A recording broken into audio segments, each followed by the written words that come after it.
రాజకీయాల్లోకి ఎందుకు వస్తారు అని అడిగితే చాలామంది టక్కుని చెప్పేది డబ్బు సంపాదించుకోవడానికో లేదా పేరు కోసమో అంటుంటారు. కానీ ఆయనకు మాత్రం ఆ రెండు అవసరం లేదు.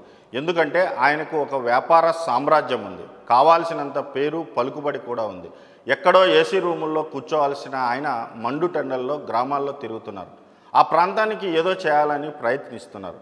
ఇంతకీ ఎవరి ఆ నేత అంటే ఎస్ఆర్ కన్స్ట్రక్షన్ అధినేత, కళ్యాణదుర్గం తెలుగుదేశం పార్టీ అభ్యర్థి అమిలినేని సురేంద్రబాబు.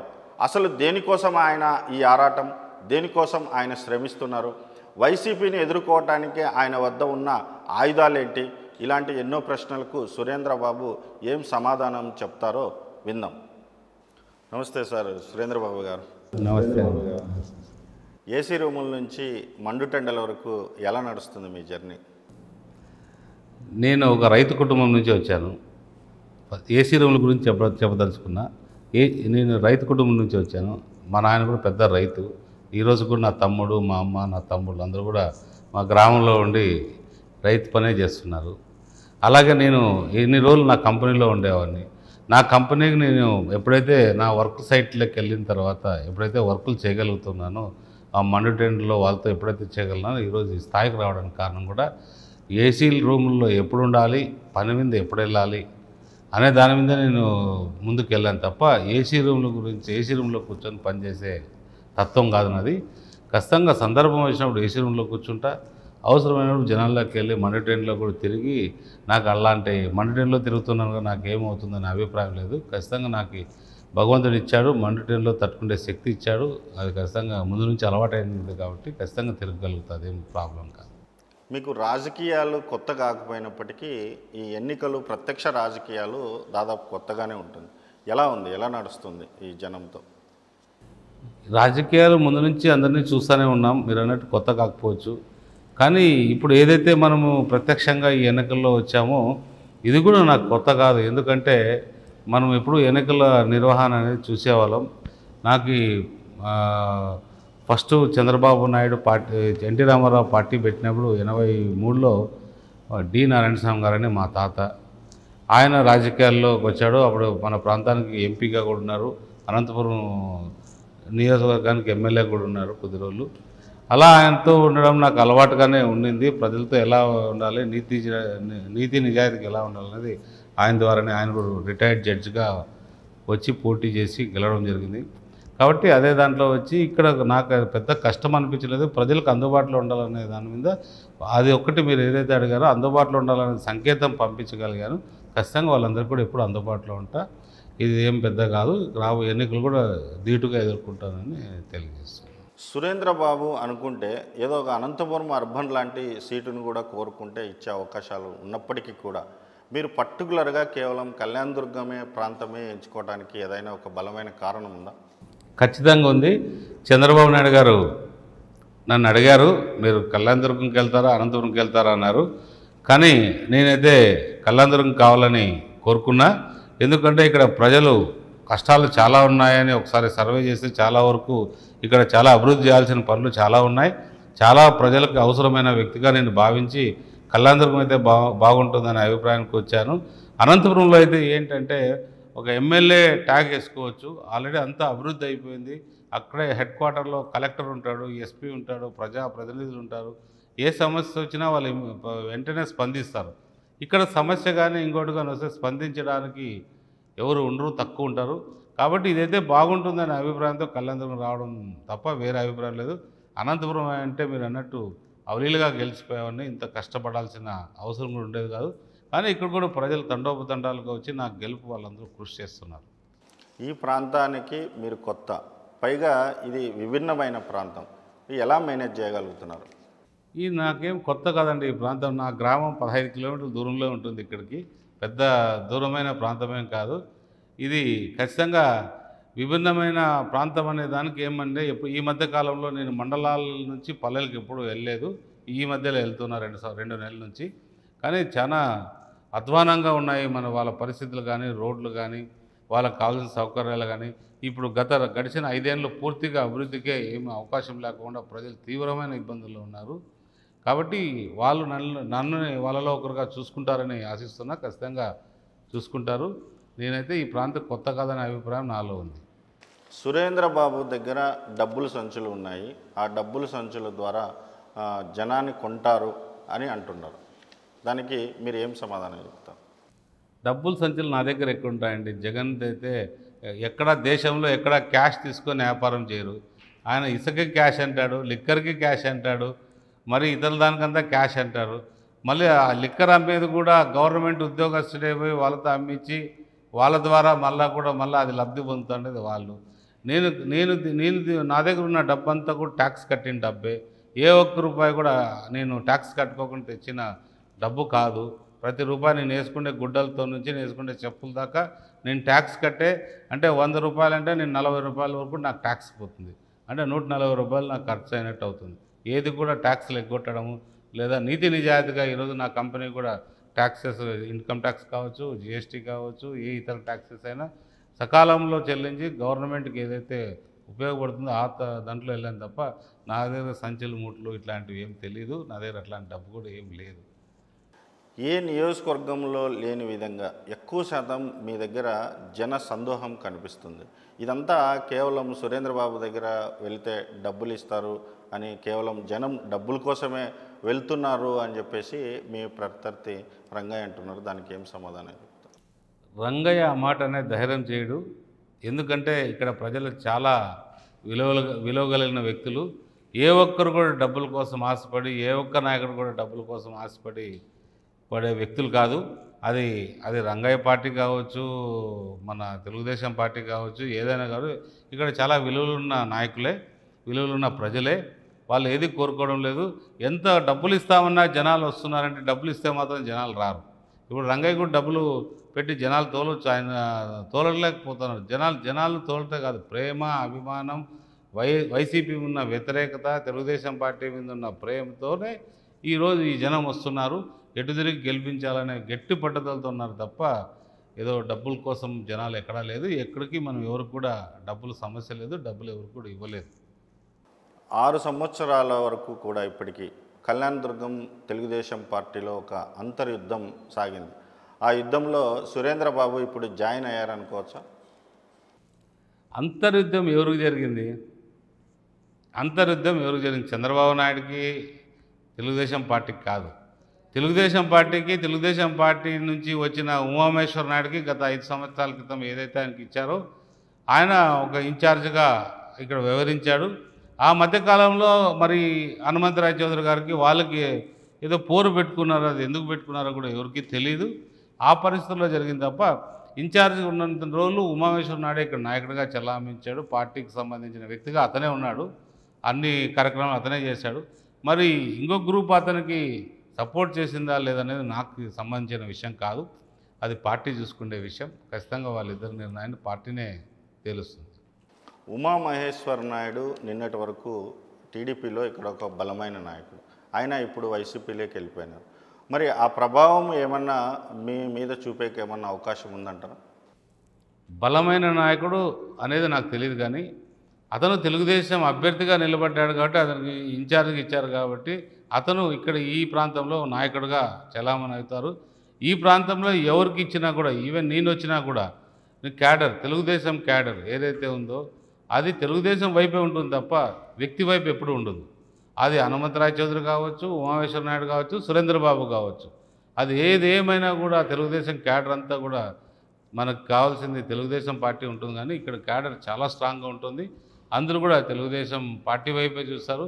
ఆ పార్టీలో, తెలుగుదేశం పార్టీలో భాగంగానే ఎవరైతే అభ్యర్థి వస్తారో వాళ్ళు గెలిపించాలనే దాని మీదనే ఉంటారు తప్ప ఇక్కడ వ్యక్తిగతంగా ఉమామేశ్వర నాయుడు గొప్పోడు కాదు, హనుమంతరాయ చౌదరి గొప్పోడు కాదు, నేను కూడా గొప్పోడు కాదు. పార్టీ ఏదైతే ఆదేశాలు ఇస్తుందో అందులో భాగంగానే ముందుకు వెళ్తాను అంతే.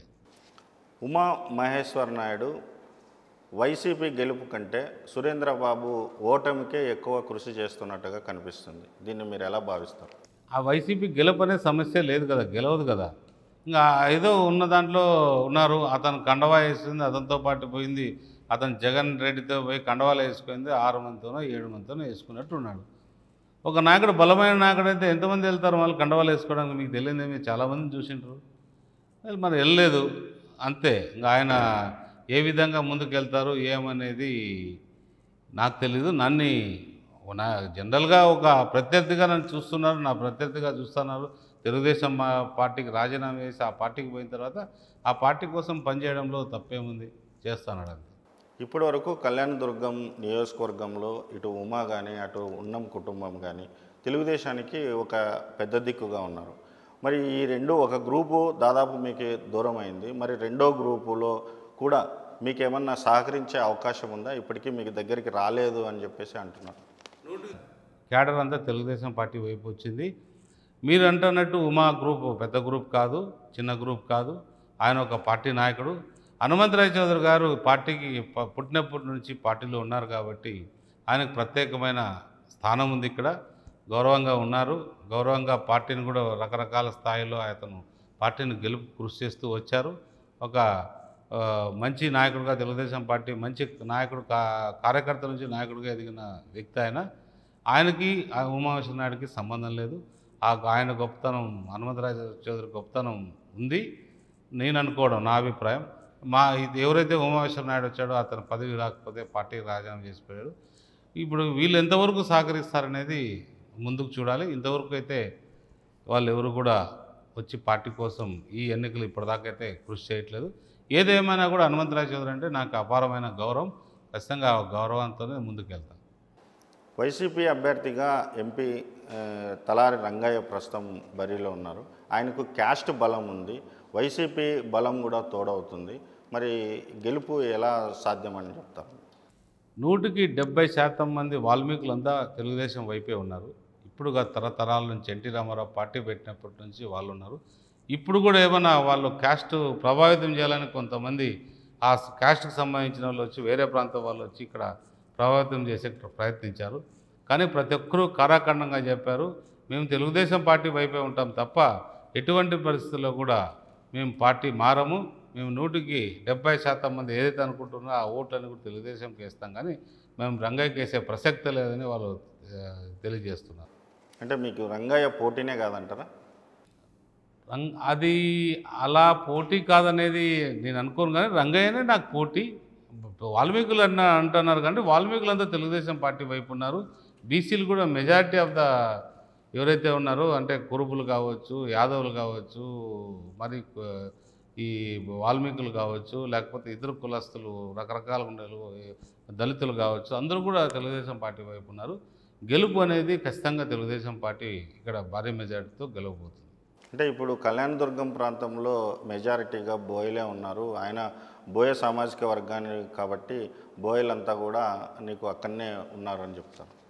ఒకటే అడుగుతున్నారు వాళ్ళు ఇక్కడ ఈ ప్రాంతం బోయలు ఏమడుగుతున్నారంటే, ఇతను గడిచిన 5 ఏళ్ళు ఎంపీగా ఉన్నాడు ఇక్కడ.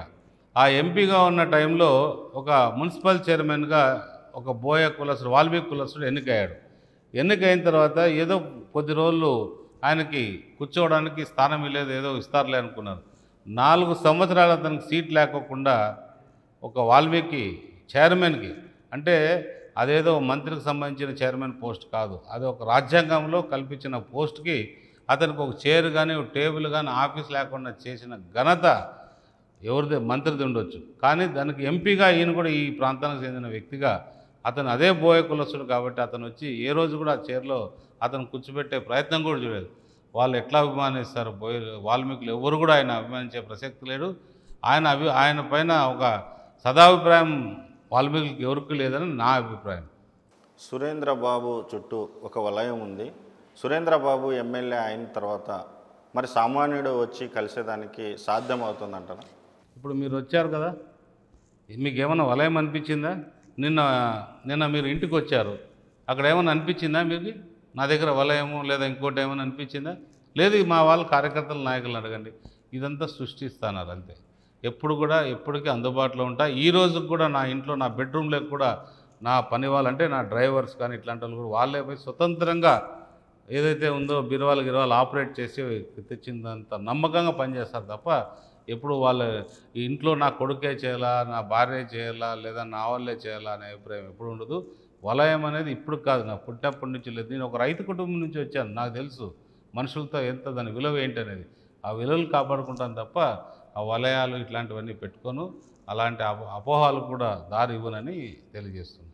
మీరు ప్రధానంగా ప్రచారంలో ప్రతి ప్రాంతంలో ప్రతి పల్లెలో ఒక ప్రధానమైన హామీ ఇస్తున్నారు. ఈ నియోజకవర్గానికి సాగునీరు తీసుకొస్తాను, 123 చెరువులకి నీళ్లు అందిస్తాను అని చెప్తున్నారు. మరి ఇది ఎలా సాధ్యమవుతుందని? ఖచ్చితంగా సాధ్యమవుతుంది. ఎందుకంటే చంద్రబాబు నాయుడు గారు ముఖ్యమంత్రి కాబోతున్నాడు. రైతులకు రావాల్సిన నష్టపరిహారం, భూ నష్టపరిహారం ఏదైతుందో అది సకాలంలో ఇప్పిస్తున్నాను. ఇప్పించిన తర్వాత ఎప్పుడైతే ఇప్పిస్తామో కాలువ పనులు చేయడం నా వంతు. ఖచ్చితంగా ఆ వంతుని కాలువ పనులు సకాలంలో కూడా పూర్తి చేస్తా. 114 చెరువులకు నీళ్ళు ఇప్పిస్తా ఈ ప్రాంతానికి సంబంధించి. అయితే ఇంకొకటి మెకానికల్ వర్క్ ఉంది, మోటార్లు అదంతా. ప్రజాప్రతినిధిగా వాళ్ళని కూడా అడుగుతా, రైతులు ఇక్కడ ఇబ్బందులు పడుతున్నారు, మీరు కూడా సకాలంలో పనులు పూర్తి చేయండి అని. ఖచ్చితంగా వాళ్ళు కూడా సహకరిస్తారు. పనులు పూర్తి చేసి ప్రతి ఒక్కరికి కూడా వాళ్ళకి నీళ్ళు ఇచ్చి రుణం తీర్చుకుంటా. ఎందుకంటే చాలా అత్యవసరం ఇక్కడ నీళ్ళు అనేది. సాగునీరు, తాగునీరు రెండు కూడా చాలా అత్యవసరం. ఖచ్చితంగా రెండు కూడా ఏది ఏమైనా కూడా 2.5 సంవత్సరాల లోపల వాళ్ళకి నీళ్ళు ఇచ్చి అన్ని చెరువులకు నీళ్ళు పోయేటట్టు చేసే బాధ్యత నాది అని వాళ్ళందరికీ చెప్పాను. అంటే సురేంద్రబాబు ఎమ్మెల్యే అయిన తర్వాత ఏదైతే చెరువులు ఉన్నాయో వాటన్నిటికీ ఏమన్నా టైం పీరియడ్స్ పెట్టుకున్నారా? ఇన్ని రోజుల లోపల సాగునీరు అందించే విధంగా ఒక ప్రణాళికాబద్ధంగా ఏమన్నా మీకు ఒక వ్యూహం ఉందా? అదే 2.5 సంవత్సరం లోపల అన్ని చెరువులకు నీళ్ళు ఇస్తాం. ఎందుకంటే నా పని అయితే నేను 15 నెలలు 16 నెలల్లో కంప్లీట్ చేయగలుగుతాను. నాకు సంబంధించిన ఏదైతే మోటార్ల ఎరెక్షన్ ఉందో వాళ్ళతో కూడా సమన్వయం చేసుకోవాలి. మోటార్లన్నీ కూడా చాలా రోజుల నుంచి వచ్చి పెట్టారు, అవన్నీ కూడా ఎరెక్షన్ చేసుకొని మోటార్లతో ఏదైతే మన లిఫ్ట్ 3 మన గరుడాపురం దగ్గర దాకా రాగలిగితే మన బీటీపీకి కూడా మనం నీళ్ళు ఇమీడియట్గా పంపవచ్చు. తర్వాత కుందూరు పీవి కూడా ప్రాంతానికి కూడా పంపవచ్చు. అవన్నీ పూర్తి అవగాహనతో ఉన్నాను, ఎట్లా పంపించాలా ఏంటనేది. ఆల్రెడీ మా వాళ్ళు దాని మీద టీం వర్క్ చేస్తున్నారు. ఖచ్చితంగా ఎన్నిక అయిన తర్వాత ఒక నెల అంటే జూన్ నెల గురించి జూలై నెల నుంచి మనం పనులు స్టార్ట్ చేస్తాం. దాంట్లో ఏ విధమైన భేదాభిప్రాయాలు కానీ ఏ విధమైన అపోహలు కానీ తావులేదు. 2.5 సంవత్సరాలు ఏదైతే చెప్పామో ఇచ్చి ప్రజల దగ్గరికి వెళ్ళి నీళ్ళు ఇచ్చాను తల్లి, నన్ను నీ బిడ్డగా నేను హామీ ఇచ్చాను, ఆ హామీ నెరవేర్చానని ఖచ్చితంగా చెప్తాను, నెరవేరుస్తాను కూడా. సార్ ఫైనల్గా ఒకటి చెప్పండి సూటిగా, సురేంద్రబాబుకే ఓటు వేయాలంటే మీరు ఏం సమాధానం చెప్తారు? సురేంద్రబాబుకే ఓటు వేయాలి. ఎందుకంటే నేను ప్రజా సేవ చేయడానికి వచ్చాను తప్ప ఇక్కడ డబ్బు సంపాదించుకోవడానికి రావట్లేదు. ఈ ప్రజాసేవలో భాగంగా నేను అన్ని అభివృద్ధి చేయాలి, అభివృద్ధి చేసి చూపిస్తా. లేదా ఇక్కడ ఇంతకుముందు పాలకులు ఎవరైతే ఉన్నారో వాళ్ళు ఏం చేశారో మీకు అందరికీ తెలిసిన విషయమే. అలాంటి ఈ పరిస్థితుల్లో అలాంటి తావు లేకోకుండా నేను పరిపాలన చేస్తా. వాళ్ళందరికీ కూడా పరిపాలన చేసి ప్రజలందరూ బాగుండేటట్టు అన్ని ప్రాంతాల్లో పర్యటిస్తా, అందరి బాగోగులు చూస్తా. రకరకాలుగా రోడ్లు అధ్వానంగా ఉన్నాయి. రోడ్లతో పాటు మనకి ఇక్కడ చాలా హాస్పిటల్స్ కూడా కావాలి. హాస్పిటల్స్ కూడా ఏవైతే ఉన్నాయో అవన్నీ కూడా మనం చేసుకోవాల్సిన అవసరం ఉంది. కాలేజ్ పిల్లలకు కూడా కొన్ని మండలాల్లో కాలేజెస్ కావాలంటున్నారు. ఇంకా అంటే అన్ని నియోజకవర్గాలు ఉన్నాయి, ఇక్కడ మాత్రం లేవు. ఇలాంటివన్నీ చేయడానికి ఖచ్చితంగా ప్రజలకైతే ఓటు వేయాలనే అభిప్రాయం ఉంది. ఖచ్చితంగా నాకు ఓటు వేస్తారని ఆశిస్తున్నా. ఓటు వేసి తీరుతారు. ఇప్పటి వరకు దాదాపు మీ కుటుంబ సభ్యులు కానీ లేదా మీ పార్టీ కార్యకర్తలు నేతలందరూ కూడా ప్రతి గ్రామంలో ఇంటింట ఓటు వేయాలని అభ్యర్థిస్తున్నారు. జనం నుంచి ఎలాంటి రెస్పాన్స్ కనిపిస్తుంది? మా కుటుంబ సభ్యులు, మా మిత్రులు, మా సంబంధించిన వాళ్ళు ఎన్నికలకి ప్రతి ఇంటికి పోయి ఓటు అడగడం ఆనవాయితీ. అది అడుగుతున్నారు. నేనే కాదు, ఏ అభ్యర్థి అయినా రంగకి సంబంధించిన వాళ్ళు కూడా వచ్చి అడుగుతున్నారు. అలా మా కుటుంబ సభ్యులు ఎక్కువగా వచ్చి మిత్రులు కూడా అడుగుతున్నారు. బ్రహ్మాండమైన స్పందన ఉంది. ఎక్కడ పోయినా కూడా వాళ్ళకు కూడా బాగా చేస్తున్నారు. అన్ని విధాలు కూడా సహకరిస్తున్నారు. వాళ్ళందరికీ కూడా ఎప్పుడైతే ప్రజల నుంచి వాళ్ళకి మంచి స్పందన వస్తుందో వాళ్ళు 2వ రోజు పోగలుగుతారు, 3వ రోజు పోగలుగుతారు, లేదా 20వ రోజు పోగలుగుతారు. ఎప్పుడైతే వాళ్ళ స్పందన రాదో ఖచ్చితంగా వాళ్ళు ఏదో ఒక కారణం చెప్పి వాళ్ళు కూడా పోయే పరిస్థితి ఉండదు. కాబట్టి ప్రజలందరికీ నమ్మకం ఉంది. వాళ్ళు ఖచ్చితంగా వీళ్ళు మంచి కుటుంబం, మంచి వాళ్ళు, వీళ్ళకి ఓటేసి గెలిపించాల్సి అభివృద్ధి చేసుకోవాల్సిన బాధ్యత వాళ్ళపైన పెడదాం, అభివృద్ధి చేయించుకుందాం వాళ్ళతో అనే అభిప్రాయంలో ఉన్నారు. సార్ సూటిగా చెప్పండి, సురేంద్రబాబుకే ఓటు వేయాలంటే మీరు ఏం సమాధానం చెప్తారు? సార్ తెలుగుదేశం పార్టీ సంక్షేమాలని ముందు నుంచి కూడా ప్రవేశపెడుతుంది. తెలుగుదేశం పార్టీ అంటే సంక్షేమం అంటే తెలుగుదేశం పార్టీ. ఇప్పుడున్న చంద్రబాబు నాయుడు గారి మీద ఉన్న అపారమైన నమ్మకం. ఎందుకంటే మన రాష్ట్రం అంతా విచ్ఛిన్నమైపోయింది ఇప్పుడున్న దాంట్లో. కాబట్టి చంద్రబాబు గారి నమ్మకంతో అలాగే అభివృద్ధి చేయాల్సిన పనులు కూడా చాలా ఉన్నాయి. ఇక్కడ ప్రజలు కూడా చాలా వరకు ఇబ్బందుల్లో ఉన్నారు, ఇబ్బందులు పడుతున్నారు. ఈ ప్రాంతం అయితే ఏ అభివృద్ధి జరగలేదు. చంద్రబాబు నాయుడు గారి పైన ఉన్న ప్రేమ అభిమానాలు లేదా ఆయన పైన ఉన్న నమ్మకం, మన రాష్ట్రం అభివృద్ధి చెందాలంటే ఖచ్చితంగా సైకిల్ గుర్తు తెలుగుదేశం పార్టీకి ఓటు వేయాల్సిన అవసరం ప్రజలకు ఎంతైనా ఉంది. ఖచ్చితంగా వాళ్ళందరూ కూడా ఓటేసి చంద్రబాబు నాయుడు గారిని ముఖ్యమంత్రిగా చూడడం, నన్ను ఇక్కడ ఎమ్మెల్యే అభ్యర్థిగా చూడడం ఖచ్చితంగా ప్రజలందరూ కూడా చెప్పుకుంటున్నారు. కాబట్టి ఓటు వేస్తారని ఆశిస్తున్నా. రాష్ట్రం బాగుండాలంటే, మన ప్రాంతం బాగుండాలంటే కూడా తెలుగుదేశం పార్టీకి ఓటు వేయాల్సిందే. ఖచ్చితంగా మనం ఓటేసి మన చంద్రబాబు నాయుడు గారిని ముఖ్యమంత్రి చేయాల్సిన బాధ్యత ఈ ప్రజలందరిపైన ఉంటుంది. కాబట్టి ప్రతి ఒక్కరు కూడా ఓటు వేయాల్సిందిగా, సైకిల్ గుర్తుకు ఓటు వేయాల్సిందిగా విజ్ఞప్తి చేస్తున్నాం. ఈ 5 సంవత్సరాల కాలంలో దాదాపుగా ఈ ప్రాంతానికి అన్నిటికీ కూడా మేము ఎక్కువ శాతం అభివృద్ధి చేశాము అని చెప్పేసి వైసీపీ వాళ్ళు చెప్తూ వాళ్ళు ఓట్లు అభ్యర్థిస్తున్నారు. దీనికి మీరు ఏం సమాధానం చెప్తారు? మీ వాళ్ళు ఒకసారి టీం తీసుకెళ్ళి గ్రామాల్లో వెళ్ళండి. ఏ అభివృద్ధి ఎక్కడ కూడా, ఈవెన్ కళ్యాణదుర్గం ప్రాంతంలో కూడా, నేను నివసిస్తున్న ప్రాంతంలో కూడా ఒక మంచి ప్రాంతం, మంచి ఏరియా అంటారు అది. అలాంటి ప్రాంతంలో కూడా ఒక రోడ్ లేదు, ఒక వాటర్ లైన్ లేదు, యూజిటీ లేదు. మళ్ళీ గ్రామాల్లో ఏ అభివృద్ధి లేదు.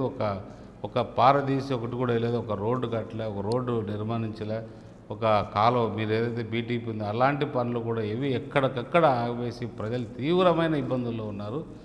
మీరు ఒక్కసారి ఆ బార్డర్, ఇక్కడ మన 3 మండలాలకి బార్డర్ తగులుతుంది, 3 కాదు 4 మండలాలకి బార్డర్ తగులుతుంది. ఆ 4 మండలాల బార్డర్ నుంచి అటువైపు వెళ్తే కర్ణాటక. మీరు అటువైపు వెళ్ళండి, ఎంత అభివృద్ధి ఉన్నాయి. ఇటువైపు రండి, పూర్తిగా నిర్వీర్యం అయిపోయింది అభివృద్ధిలో. ఖచ్చితంగా మనం అభివృద్ధి చేసుకోవాల్సిన అవసరం ఉంది. ఎందుకంటే ఈ ప్రజాస్వామ్యంలో మనకు కావాల్సిన నిధులు ఉన్నాయి కేంద్రంతో కూడా. అంటే ఈ తాగునీటికి కావాల్సిన నిధులు జలజీవన్ కావచ్చు, రకరకాల స్కీముల్లో ఉన్నాయి. రోడ్లు వేసుకోవడానికి PMGSY లాంటి పథకాలు కూడా ఉన్నాయి. అయినా ఎందుకు వేసుకోలేదంటే ఆశ్చర్యం వేస్తుంది. వీళ్ళు కట్టాల్సిన 10%, 25% స్టేట్ కాంట్రిబ్యూషన్ కట్టలేక చేతగానితనంతో ఈరోజు మొత్తము అభివృద్ధి అంతా కుంటుపడడానికి కారణం ఈ రాష్ట్ర ముఖ్యమంత్రి జగన్మోహన్ రెడ్డి. ఇది సురేంద్రబాబు గారు చెప్తున్న మాటలు. ఎన్నికల్లో నేను డబ్బు బలాన్ని చూసి రాజకీయాల్లోకి రాలేదని, ప్రజలకు సేవ చేయాలన్న ఆశయంతో వచ్చానని, ఇది ప్రజలు కూడా స్వీకరిస్తున్నారని, అందుకే ఖచ్చితంగా విజయం సాధిస్తానని ధీమా వ్యక్తం చేస్తున్నారు సురేంద్రబాబు. మరి ఎన్నికల్లో విజయం ఎవరి వైపు ఉంటుందో వేసి చూద్దాం.